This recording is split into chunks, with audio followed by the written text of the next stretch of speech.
मेरे गुरु महेश्वर शिव को मेरा प्रणाम है।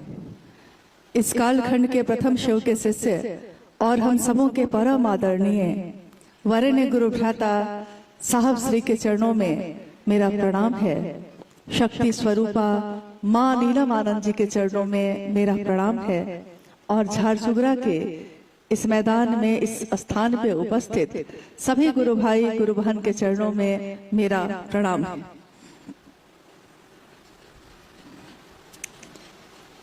हम सभी का परम सौभाग्य है कि अपने गुरु शिव की बात के लिए यहाँ आने का सौभाग्य प्राप्त हुआ, मौका मिला। और पिछले 4-5 दिन उड़ीसा राज्य के लिए थोड़ा भारी गुजरा है मौसम के मामले में, लेकिन देखिए महागुरु महादेव की असीम दया से इस विपरीत परिस्थिति में भी किस तरह महादेव ने व्यवस्था करके अपने काम को तो करवा ही लिया। हम योजना कुछ और बनाते हैं और महादेव की योजना कुछ और होती है।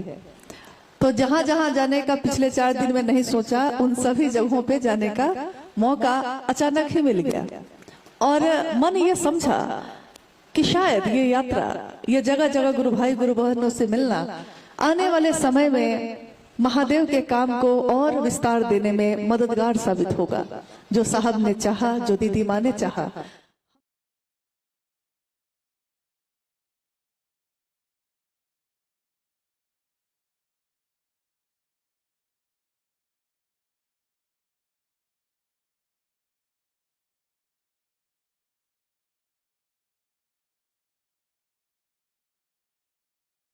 दया के आश्रय में अगर सामूहिक प्रार्थना की जाए तो महादेव कितनी दया करते हैं।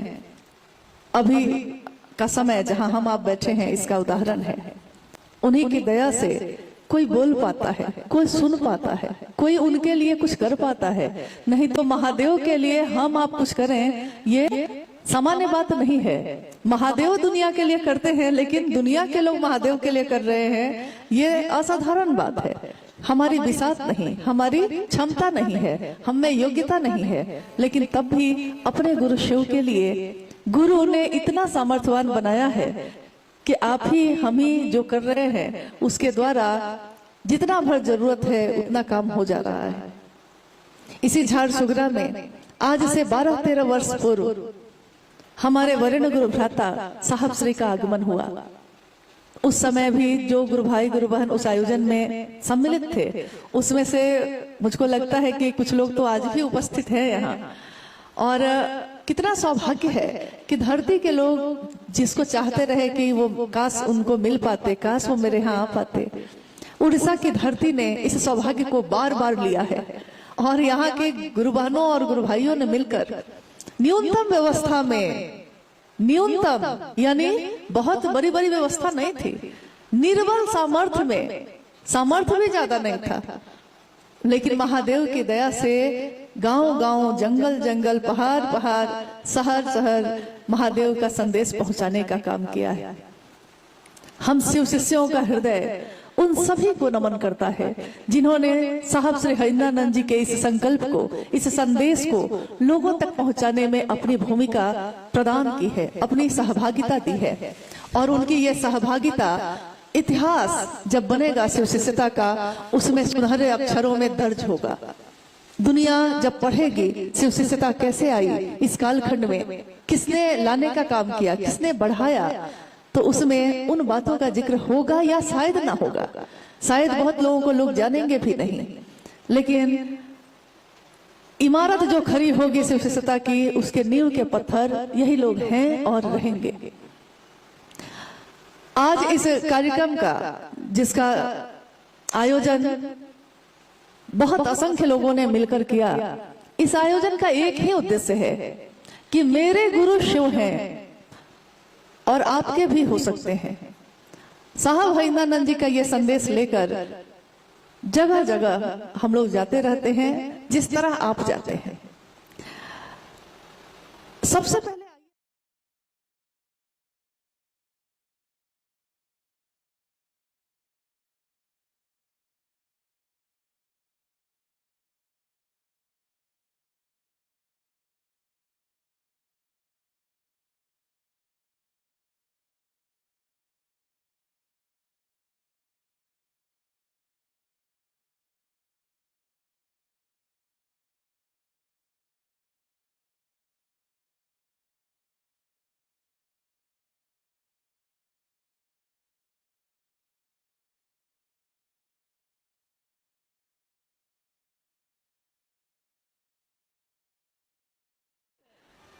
काल से भी जो बड़ी सत्ता है, यानी महाकाल। और बनारस में जो शिव का मंदिर है, उस मंदिर का नाम है ज्ञानवापी महादेव। ज्ञानवापी यानी शिव के ज्ञान दाता स्वरूप को कहा गया है। शिव क्या करते हैं? शिव ज्ञान का वपन करते हैं, ज्ञान का रोपण करते हैं। जैसे हम लोग अपने खेत में पौधा तैयार करके कैसे एक जगह पौधा तैयार करते हैं और पूरे खेत में जाकर हम लोग क्यारी में बारी बारी से उस पौधे को लगाते हैं, रोपण करते हैं पानी और कीचड़ में उस पौधे को, ताकि उसमें एक दिन पौधा बड़ा होगा, अनाज की बालियां निकलेंगी और हम सभी के पेट की भूख खत्म होगी। शिव ज्ञानवापी भी है, ज्ञान का वपन भी करते हैं। अंकुरन उन्हीं के द्वारा होता है, पल्लवित पुष्पित भी उन्हीं के द्वारा होता है। महादेव के अनेक रूपों की पूजा भारत के आध्यात्म में, जिस देश में हम आप रहते हैं, इस भारत देश में शिव के अनेक रूपों की पूजा होती आई है। किसी ने उनको महाकालेश्वर कहा, किसी ने महाकापालेश्वर कहा, किसी ने महायोगेश्वर कहा। आपने सुना होगा कि योग करते हैं हम। योग यानी कि शरीर की मुद्राओं से ईश्वर से जुड़ने का तरीका, विद्या, ज्ञान। उसके भी अधिष्ठाता, उसके भी आराध्य, उसके भी आचार्य कौन है? तो महादेव है, महायोगेश्वर। यानी आप देखिए कि जगत में कोई भी रूप अगर हम देखते हैं और उस तरफ से चलना शुरू करते हैं, ऊपर की यात्रा शुरू करते हैं, तो जिस तरह पहाड़ पे चढ़ने के लिए किसी भी तरफ से आप चढ़ सकते हैं, लेकिन चढ़ाई जब खत्म होती है ऊपर जाकर, तो शिखर एक ही होता है। उसकी चोटी पहाड़ की इस तरह से ऊपर में एक ही होती है, और उस शिखर पे किसी भी रास्ते से जाइए, महादेव ही बैठे नजर आते हैं। ये महादेव कौन है? भगवान, हमारे अपने या हमसे बहुत दूर? क्योंकि भगवान तो बहुत दूर दिखाई देते हैं। भगवान यानी कि बहुत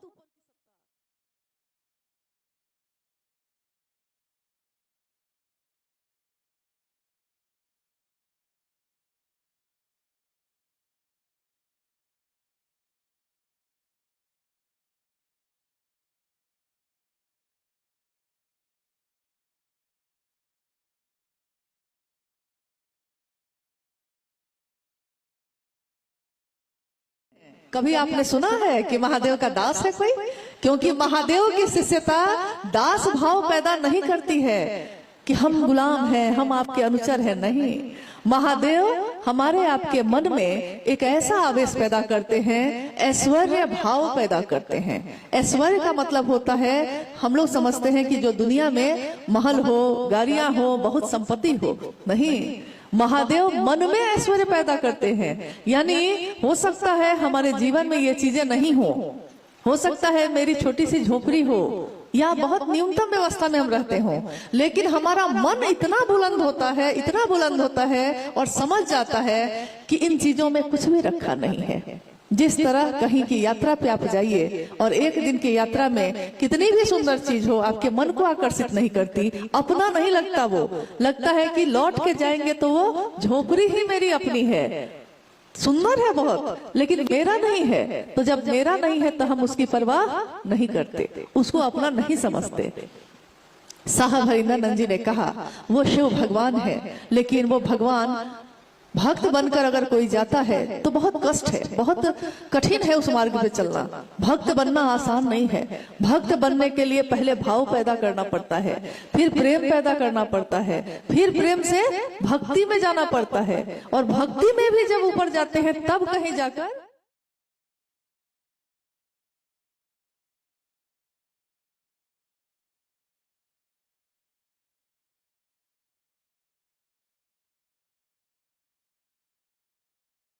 एक उदाहरण देते हैं, साहब का ही देते हैं, क्योंकि वो लौकिक जीवन में डिप्टी कलेक्टर थे और आध्यात्मिक जगत में शिव शिष्य थे। डिप्टी कलेक्टर क्या, यहाँ आपके आसपास में कोई अफसर हो, उसके घर में सीधे प्रवेश करना आपके लिए बहुत कठिन होगा। दरवाजे पे ही सिपाही रोक देगा, बिना पूछे, बिना अपॉइंटमेंट लिए जाने नहीं देगा। उसमें भी आपका जो पूरा शरीर है उसकी जांच करेगा, सुरक्षित करने के लिए सुरक्षा की जांच करेगा, फिर भी समय मिलेगा कि नहीं कहना कठिन। लेकिन वही डिप्टी कलेक्टर जिनसे मिलना आपके लिए बहुत कठिन है उनके ऑफिस में, वही जब अपने घर में शिव शिष्य के रूप में है तो जो जाता है वो साहब से मिल लेता है। कहता है कि महादेव के शिष्य आए हैं, शिव के शिष्य आए हैं, तो वही साहब हरिनानंद जी जो कार्यालय में जिनसे मिलना बहुत कठिन है, शिव शिष्य बनकर जाने पे उनसे मिलना बहुत आसान रहा। उतने ही सरल, उतने ही सहज। उनके आचरण से यह पता चलता है कि उनके गुरु शिव यानी महादेव, उनके गुरु शिव, उनसे मिलना भी बहुत आसान है अगर हम शिष्य बन के जाते हैं। क्योंकि शिष्य को तो कुछ नहीं आता है, तभी ना वो शिष्य बना है। अगर उसको कुछ आता तो वो शिष्य क्यों बनता, तब वो भक्त बनता। लेकिन हमको कुछ भी आता नहीं है महादेव, न कभी शास्त्र पढ़े हैं, न मंत्रों का जप किया है, न कोई साधना उपासना की है, बस अपने मन का भाव ही समर्पित किया है और कुछ भी नहीं किया है। बस इतना किया है। और देखिए महादेव भाव ही ग्रहण करते हैं, ठीक वैसे ही जैसे हम और आप भी भाव ही ग्रहण करते हैं। हमारा सहज प्रेम करने का स्वभाव है। भाव ग्रहण करते हैं का क्या मतलब है? जैसे आप किसी के घर गए, अब आप उसके घर जो गए हैं वो आपको भोजन भी अच्छा कराया, आपके रहने की व्यवस्था भी कर देता है, सारी चीज है, नौकर चाकर सब है, आ रहे हैं जा रहे हैं, लेकिन तब भी आपका मन खुश नहीं है। कारण क्योंकि उसने आपको वो भाव नहीं दिया है जो सोच के आप गए थे उसके यहाँ। आप तो भाव के कारण चले गए। आपने सोचा कि मेरा परिचित आदमी है, आज बड़ी जगह पे है, चलिए मिल के आते हैं, मेरा भाई है, मेरा मित्र है, चलिए मिल के आते हैं। जाने पे उसने बैठाया, खिलाया भी, सारी व्यवस्था भी की, लेकिन तब भी आपका मन खुश नहीं हुआ। क्यों? क्योंकि उसने जिस भाव से आप गए थे ना, आपको बदले में वो भाव नहीं दिया। तो आप दोबारा फिर उसके यहाँ जाना चाहिएगा? कभी नहीं जाइएगा। कोई अपने घर में, जैसे हम अपने बच्चों की शादी करते हैं, विवाह करते हैं, अपनी बेटी का विवाह बहुत अच्छे घर में करिए, उसका पति बहुत अच्छा हो।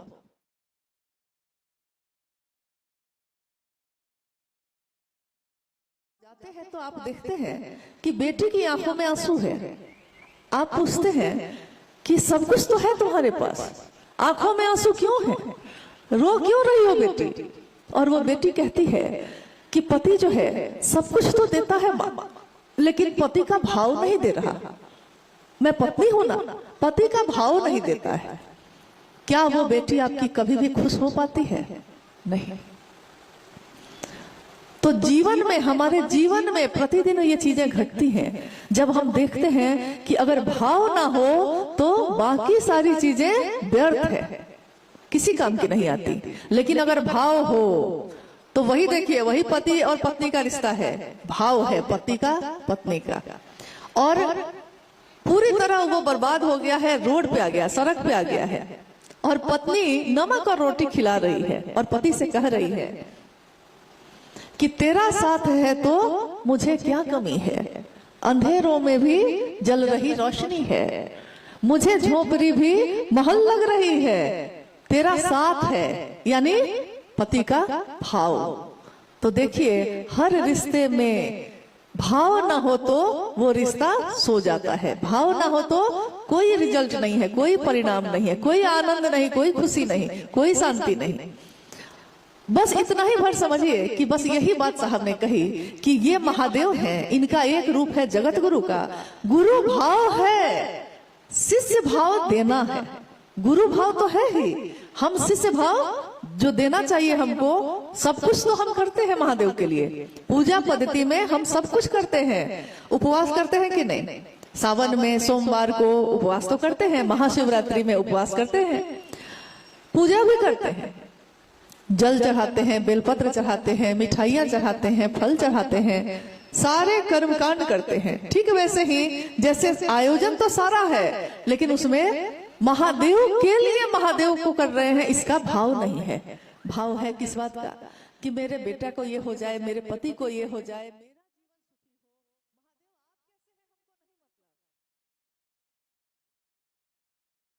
ये तो व्यापार है कि जो हम दे रहे हैं तो तुम भी हमको दो, लेकिन प्रेम में व्यापार नहीं होता है। और महादेव का शिष्य बन के भी अगर हम भाव नहीं देंगे महादेव को, गुरु भाव है, शिष्य भाव नहीं देंगे, तो गुरु अपनी दया तो देंगे, किसको देंगे? शिष्य को देंगे ना। तो शिष्य जब हम बनेंगे ही नहीं तो देंगे किसको दया?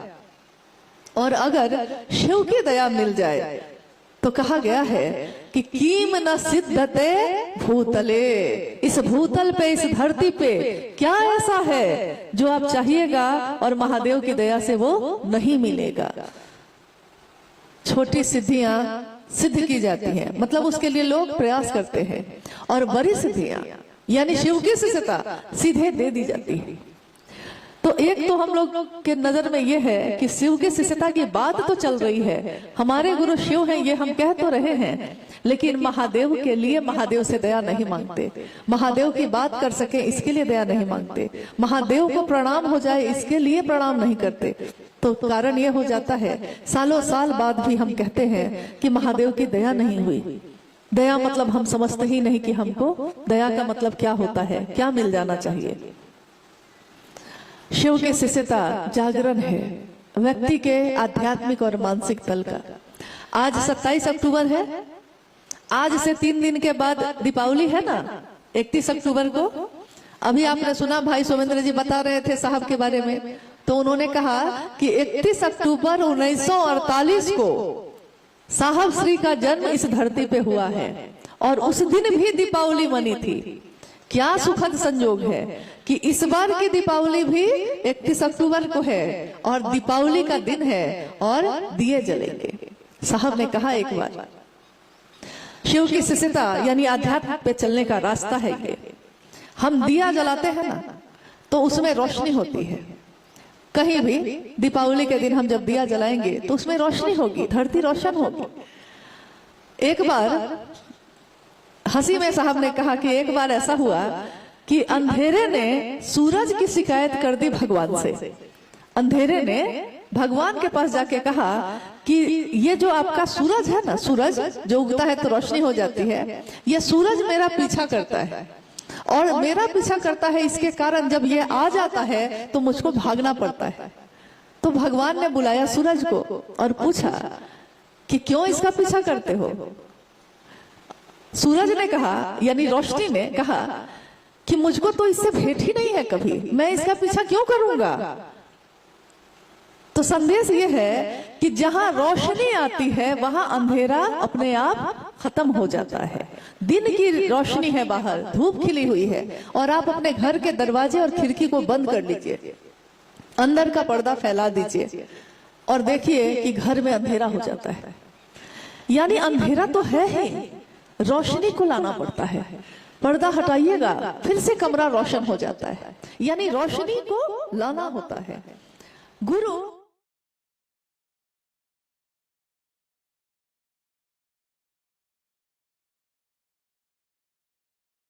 मेरे मन को रोशनी से भरते हैं, रोशन करते हैं, यानी उजाला भर देते हैं।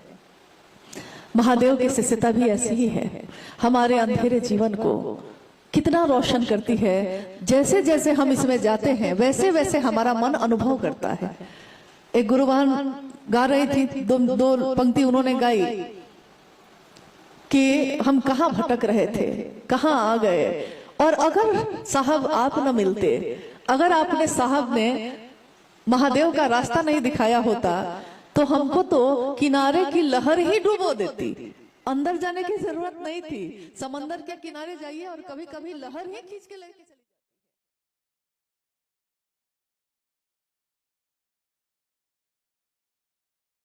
मेरे हो जाए और महादेव की शिष्यता हो जाए। तो शिष्य और गुरु की बात जब हम लोग करते हैं, महागुरु महादेव और शिव का शिष्य होने की बात जब करते हैं, तो हमको आपको ये स्पष्ट होना चाहिए कि इस विधा में, इस रिश्ते में सिर्फ भाव मांगा जाता है और कुछ भी नहीं।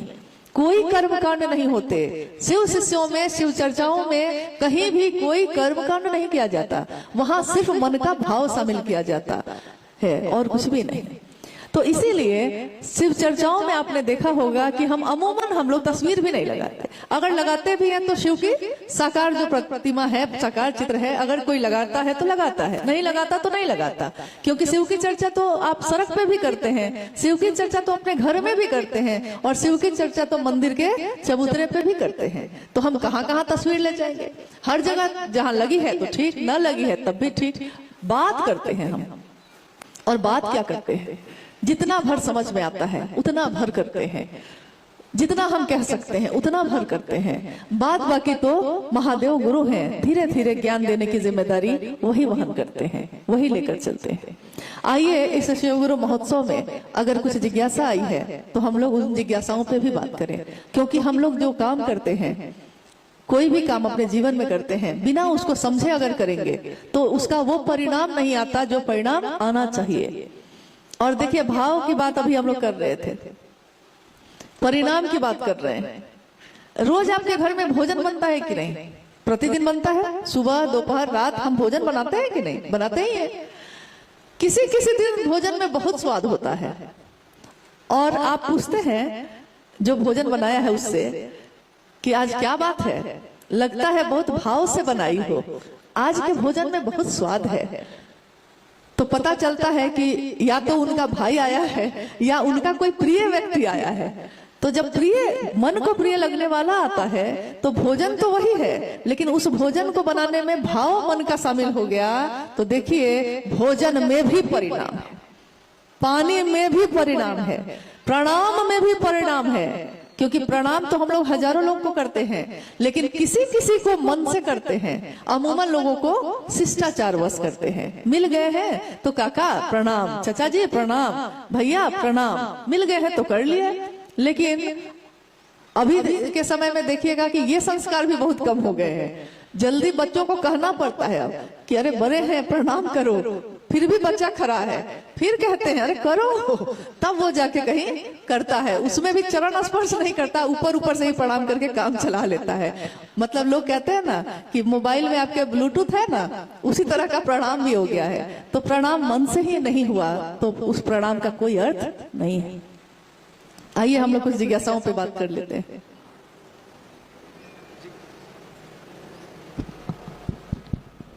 जिज्ञासा है,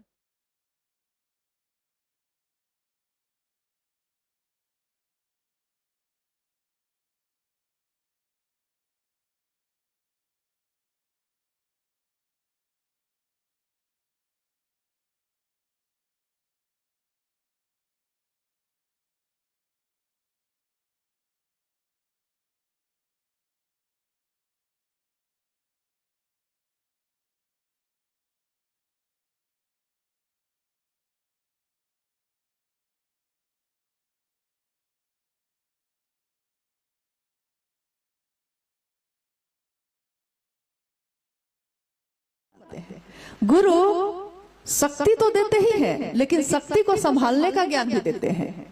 जैसे मोटरसाइकिल खरीदिए तो शक्ति है, उसमें ताकत है। अगर मोटरसाइकिल स्टार्ट करके छोड़ दीजिएगा तो क्या होगा? सीधे जाके टकरा जाएगा कहीं, और हो सकता है अगर सामने व्यक्ति हो तो उसको कुचलता हुआ चला जाए। ताकत है उसमें, लेकिन ज्ञान नहीं अगर हो चलाने का तब क्या होगा? तो गुरु सामर्थ्य भी देते हैं और ज्ञान भी देते हैं, और वही ईश्वर के रूप में, भगवान के रूप में हमारी मनोकामना भी पूरी करते हैं। हम महादेव के पास हजारों सालों से, हमारे पूर्वज भी जाते रहे, हम भी जाते रहे। भगवान शिव की जय जयकार तो होती ही रही, कर्पूर गौरम करुणावतारम तो हम गाते ही रहे। और महादेव के जो नटराज स्वरूप है या नीलकंठ का स्वरूप है, सबकी स्तुति हम गाते रहे। महादेव को मालूम है कि वो कैसे हैं। हम आपके सामने खड़े होके कहें कि आप बड़े अच्छे व्यक्ति हैं, तो आपको तो पता है कि आप अच्छे हैं कि खराब है। आदमी अपने बारे में जानता है, भगवान नहीं जानते, भगवान भी जानते हैं। तो हम उनके सामने खड़े होके तो स्तुति गायन करते हैं, लेकिन धरती के लोग सोए हैं। अध्यात्म के रास्ते पे धरती के लोग सो गए। पूजा पाठ में कर्मकांड तो है ही, ऐसा नहीं कि पूजा नहीं हो रही। और महादेव की पूजा का परिणाम भी है, शिवलिंग पे जल चढ़ाते हैं, हमारी मनोकामना पूरी होती है। तो हम खुश हो जाते हैं। लेकिन उस मनोकामना के पूरे होने में हमारा भला है या नहीं है ये तो हम नहीं जानते, और चीजें मिल जाए और संभालने का ज्ञान नहीं हो तब भी वो बेकार है मेरे लिए। आपको हवाई जहाज दे दिया जाए आपके लिए बेकार है तो बहुत कीमती चीज वो, हवाई जहाज बहुत कीमती है, लेकिन आपके लिए किस काम की? और साइकिल है तो आपके लिए काम की है, क्योंकि साइकिल चलाने आपको आता है। अगर आपको हवाई जहाज चलाने आता तब आपके लिए काम की चीज थी, लेकिन चलाने का ज्ञान गुरु के रूप में ही कोई दे सकता है। बहुत लोग ऐसे हैं जिनके पिता मास्टर भी हैं, पिता भी हैं और शिक्षक भी हैं, और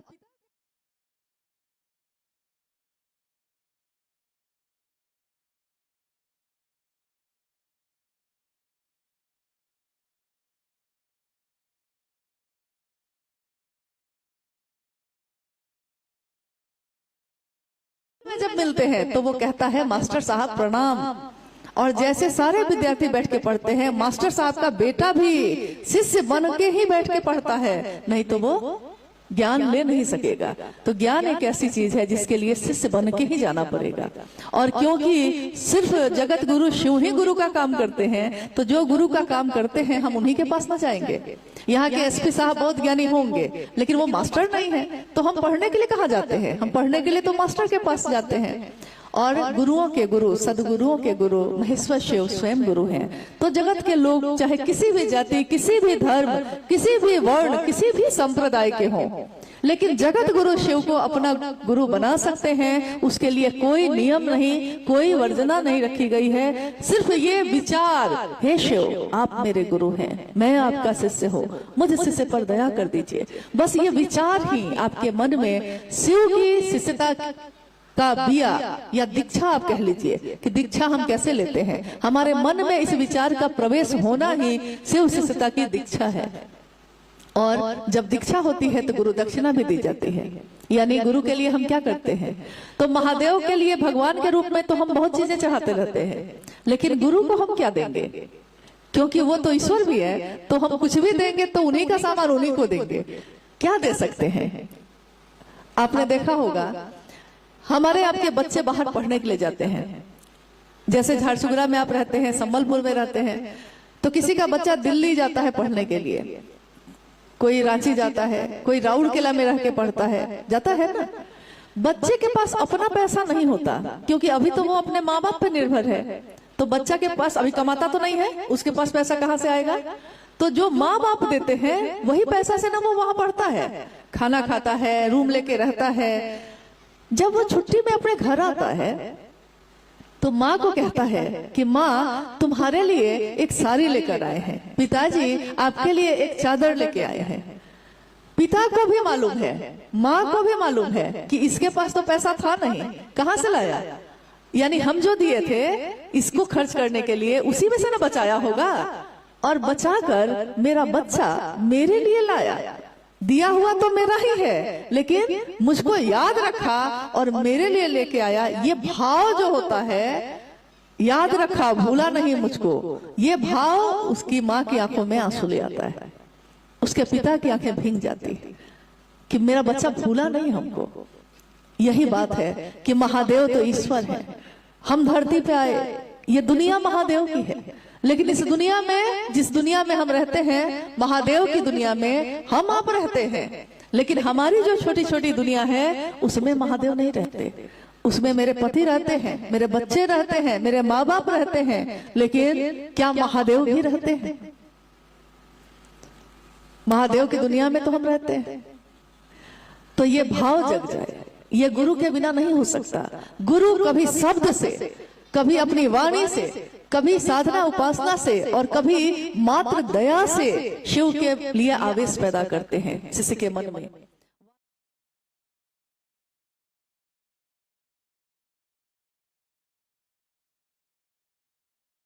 अगर आपको गाली दे दे, सबसे ज्यादा वो गाली जो शब्द है, आप उस शब्द को समझ रहे हैं, अगर नहीं समझ रहे हैं उस भाषा को, तब तो गाली दे चाहे प्रेम करे, आपके लिए दोनों बराबर है। लेकिन अगर उसका अर्थ आप समझ रहे हैं तो आपके मन को सबसे ज्यादा वो चोट पहुंचाता है, और जब चोट पहुंच जाता है तो क्या होता है?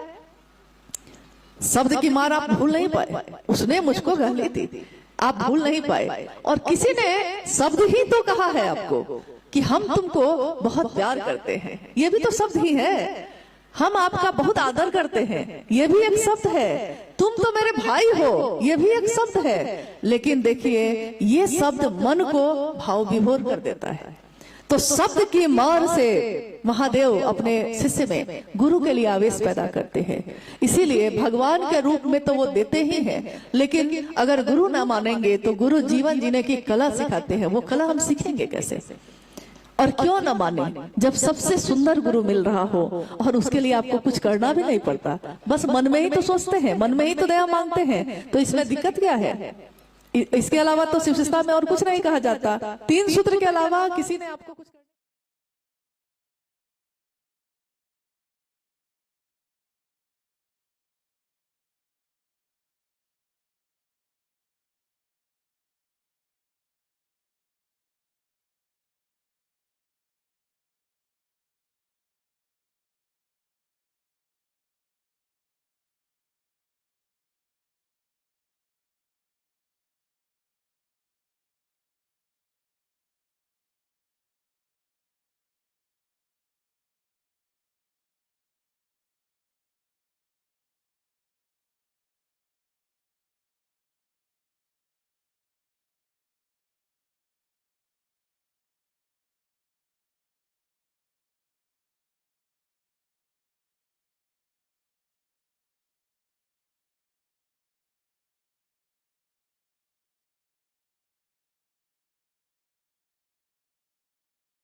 यानी महादेव के घेरा में अगर वो मन नहीं होगा तो ना तो शिव की चर्चा हम कर पाएंगे, ना आप सुन पाएंगे, ना आप कर पाएंगे, ना हम सुन पाएंगे। मन नहीं है तो रिश्तों का भी कोई मतलब नहीं है।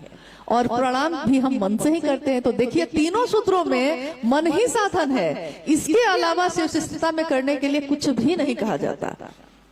अगर कोई कहे तो मेरा अनुरोध है कि आप कभी भी दूसरा कोई काम मत करिए। साफ उसको कह दीजिए कि मैंने साफ साफ सुन लिया है साहब का संदेश। शिव शिष्टता मतलब मन की विदा है। उस मन में महादेव को उतारिए, मन को मंदिर बनाइए, हृदय में मंदिर की स्थापना हो जाए। ऐसी है शिव की शिष्यता। चलते फिरते मंदिर बन जाए शिव के शिष्य, ऐसी है शिव की शिष्यता। शिव की शिष्यता क्या है? कहीं एक जगह मंदिर की स्थापना है, लेकिन शिव के लोग, शिव के गण, शिव के शिष्य अपने शिव की महिमा का गुणगान तो हर जगह करते हैं जाके। तो चलते फिरते मंदिर है वो, और जहां जाते हैं अपने गुरु शिव की दया का दिया जलाते रहते हैं। और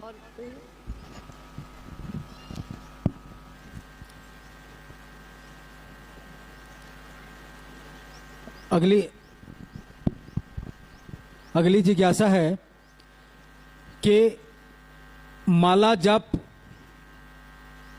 और अजपा जप जो साहब ने शिष्यानुभूति में लिखा है, वो ठीक से हम लोग नहीं समझ पा रहे हैं।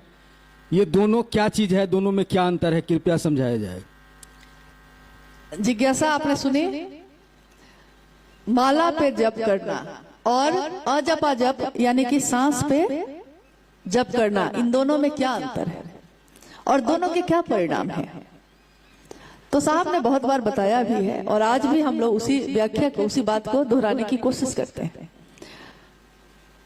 माला पे जप ये कोई आज नई बात नहीं है। अजपा जप ये भी नई बात नहीं है। प्राचीन समय से हमारे शास्त्र, हमारे वेद, हमारे उपनिषद, हमारे पुराण इस बात का जिक्र करते हैं कि माला पे जप किया जाता है मंत्रों का, और सांसों पे भी किया जाता है। यानी अजपा जप भी प्रचलित रहा है।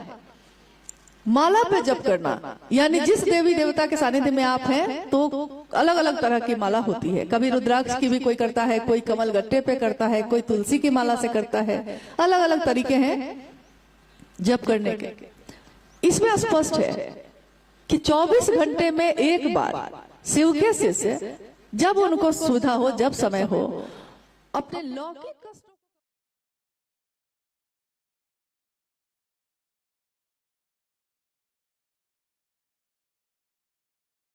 शामिल होते हैं, क्योंकि अगर भाव शामिल नहीं है तो सीधे मशीन की तरह तो दोहरा देंगे हम, लेकिन भाव है नहीं प्रणाम का तो काम करेगा नहीं।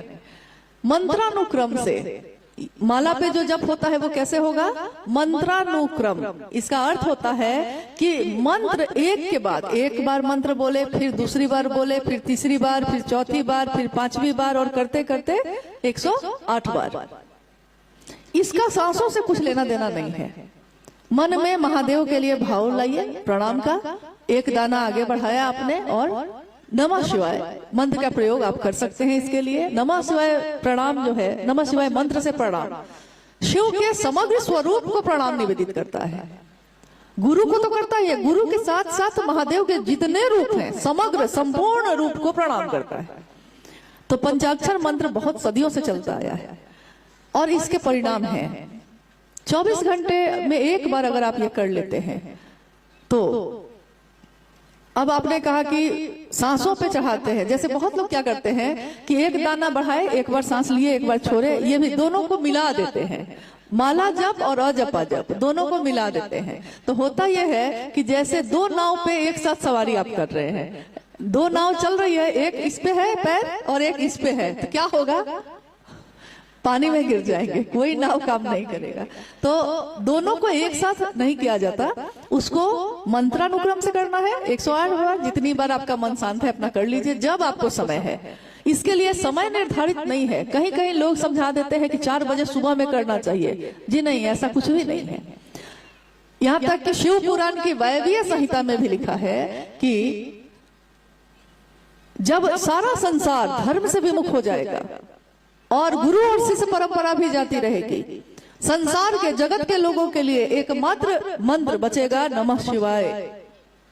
एकमात्र विकल्प, एक ही चीज बचेगी जो आश्रय देगी, जो सहारा देगी।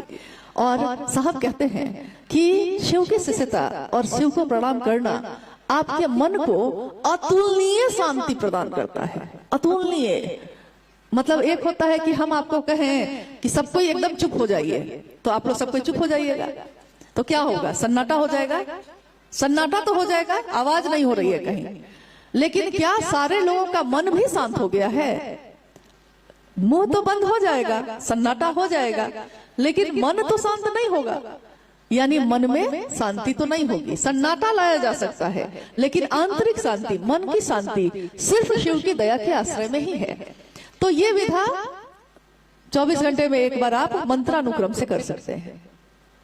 उसमें यह भी है कि ये एक ऐसा मंत्र है जिसके लिए कोई नक्षत्र, कोई दिन, कोई स्थिति, शुद्ध अशुद्ध, पवित्र अपवित्र, कोई मतलब ही नहीं है इन चीजों का। अगर आप नमः शिवाय से प्रणाम कर रहे हैं तो यानी इसके लिए आप कोई समय निकालने की आपको जरूरत नहीं है। जब आपको जिस स्थिति में भी आप शिव को प्रणाम करेंगे वो प्रणाम ग्रहण होता ही होता है। अब हम आते हैं अजपा जप पे, यानी एक ऐसा जप जिसकी गिनती नहीं की जा सकती। अजपा जप मतलब ही हुआ ऐसा जिसका जप नहीं किया जा सकता, गिनती ही नहीं हो जिसकी। और ये क्या है? कौन माला है ये? तो ये है सांसों की माला। कभी आपने गीत सुना होगा, सांसों की माला पे जपलूं मैं शिव का नाम। यानी सांसों की माला पे ही मैं पी का नाम जपती हूँ, मैं शिव का नाम जपती हूँ। सांस सांस पे, श्वास श्वास पर नाम ले, वृथा श्वास मत खोए। क्या जाने इस जीवन में फिर आना हो ना हो, क्या पता इस जीवन में फिर आएंगे कि नहीं आएंगे। तो एक एक सांस पे उनका नाम ले ले हम लोग, ताकि कोई सांस व्यर्थ ना हो जाए। अजपा जप विधि सर्वोत्तम विधि है शिव को प्रणाम करने की। और क्योंकि मंत्र जो है 5 अक्षरों का ही सांस पे चढ़ सकता है और उतर सकता है, और वो मंत्र है नमः शिवाय। यानी नमः चढ़ा और शिवाय उतरा। शिव की शिष्यता में इसकी क्या भूमिका है? आपने अभी घटनाओं को सुना है, साहब के जीवन की घटनाओं को। जब उन्होंने 1974 में शिव को अपना गुरु माना था, तो 1975 में बिहार में एक जिला है मुजफ्फरपुर, वहां का एक ब्लॉक है, प्रखंड है तुर्की के टीचर ट्रेनिंग कॉलेज के प्रिंसिपल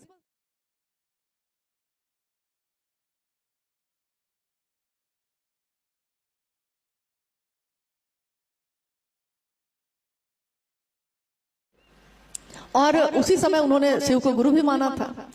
गुरु मानने के अगले वर्ष में, क्योंकि उन्होंने गुरु मानते समय कुछ शर्तें रखी थी महादेव को। गुरु शर्त रखता है, यहाँ शिष्य ही शर्त रख रहा था। तो उस शर्त के अधीन उस दिन तुर्की में साहब अहाते में आम के पेड़ के नीचे बैठे थे और अचानक सब कुछ शांत था और अचानक सांसों पे नमः आया और शिवाय उतर गया। उनके मन ने देखा इसको। उन्होंने कहा कान सुनते हैं, नाक सुनती है, मुंह से हम स्वाद लेते हैं, लेकिन मेरे मन ने देखा कि नमः आया है और शिवाय उतर गया है। तो इसीलिए शिव के शिष्यता में सर्वोत्तम विधि वही है जो शिव के शिष्य के माध्यम से हम सबों तक पहुंची है, और वो है अजपा जप। ये आप कभी भी कर सकते हैं, जितनी देर आपका मन टिके उतनी देर कर सकते हैं। जितनी देर टिके, हलचल हो गई तो कोई बात नहीं, मन भटक गया तो कोई बात नहीं। अब है कि आप थोड़ी 5 बार आपने नमः शिवाय से प्रणाम किया है, मन भटक गया, छोड़ दीजिए, फिर कुछ देर के बाद मन होगा तो फिर कर लेंगे। जैसे अभी बारिश आ गई तो अभी कर लेते हैं हम लोग क्योंकि बारिश का तो अभी मामला था ही, बारिश तो होनी ही थी। महादेव की दया से इतनी देर टिका रहा, रुका रहा, ये भी उनकी असीम दया है। महादेव ने अपना काम कराया। बाकी कहा कि थोड़ा भाई बारिश है तो भींग भी लीजिए। हालांकि आप लोग जो भींग रहे हैं, थोड़ा सा भींग रहे हैं, दिख रहा है। तो हम लोग जल्दी ही इस कार्यक्रम को अब समापन की तरफ लेकर जा रहे हैं। अंतिम जिज्ञासा पे बात कर रहे हैं हम लोग, और उसके बाद आप लोग सब कोई भी प्रस्थान कर जाइए। हम सभी लोग थोड़ी देर और स्थिर रहें। एक जिज्ञासा है कि एक कार्यक्रम में हम लोगों ने उड़ीसा में बैनर पर लिखा पाया था कि आस्था रखें, अंधविश्वास नहीं। साहब श्री की चर्चा में सुना था। ये आस्था और अंधविश्वास पर समझाया जाए। बहुत पहले जब उड़ीसा में साहब का कार्यक्रम हुआ था तो बैनर लगा था, उस पर लिखा था आस्था रखें, अंधविश्वास नहीं। आस्था मतलब महादेव मेरे गुरु हैं, ये मेरा विश्वास है, और महादेव से मेरा मन ही जब जुड़ जाएगा तो सारे परिणाम उसी पे हैं। ये हुई आस्था, आपका विश्वास। लेकिन कोई कहता है कि इसमें पूजा पाठ करने लगिए, ओझा गुनी करिए, झाड़ फूक करिए, नाच गाना करिए, तो ये सारी चीजें जो है कही जाती हैं कि ये है अंधविश्वास। यानी शिव की चर्चाओं में कभी भी ये नहीं किया जाता। अगर कोई ऐसा कहता है तो आप स्पष्ट कहिए कि शिव चर्चा में ये चीजें नहीं होती हैं। न साहब दीदी ने कभी ये कहा है, न शिव के शिष्यों ने ये कहा है कभी। और स्पष्ट प्रयोजन है शिव के शिष्यों का दिलों में शिव की स्थापना करना। इसके लिए इन तरह के कर्मकांडों में शिव के शिष्यों को पढ़ने की जरूरत नहीं है। अब आज के इस कार्यक्रम में जो हम सभी आए और आप भी शामिल हुए, दीपावली का पर्व सामने है। हमारे वरेण्य गुरु भ्राता, हमारे बड़े गुरु भाई साहब हरिंद्रानंद जी का जन्मदिन सामने है। एक बार उन्होंने एक पंक्ति कही थी कि जरा सी चली मलय की झोंक, तेरी डगमग डोली नाव, अभी तो रातें बाकी हैं, अभी तो झंझा बातें बाकी हैं। थोड़ी सी बारिश में सब कोई हड़बड़ाए, क्यों हड़बड़ा गए? महादेव बहुत बड़े तूफान से बचाए कि नहीं, तो थोड़ा सा झटका तो लेना पड़ेगा ना, इतना सा तो लिया जा सकता है। अरे महादेव, तो उन्होंने कहा कि अध्यात्म की बात है, ये शिव का शिष्य होना, शिव की शिष्यता आध्यात्मिक बात है। तो किसी ने पूछा उनसे कि आध्यात्मिक क्या होता है, आध्यात्मिक होना ये क्या होता है? साहब ने कहा कि तुमने दीपावली पे दियों को जलते देखा है? कोई मिट्टी का दिया जलाता है, कोई लोहे का, कोई चांदी का दिया जलाता है, कोई पीतल का, कोई हीरा का भी दिया जलाता है। जिसके पास जैसी है व्यवस्था, दिया अलग अलग हो सकता है,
उजाड़ देता है, किस लिए कि एक झलक उसकी मिल जाए, मौसम भूल जाता है। तो महादेव के प्रेम में मौसम भारी होगा कि महादेव का प्रेम भारी होगा?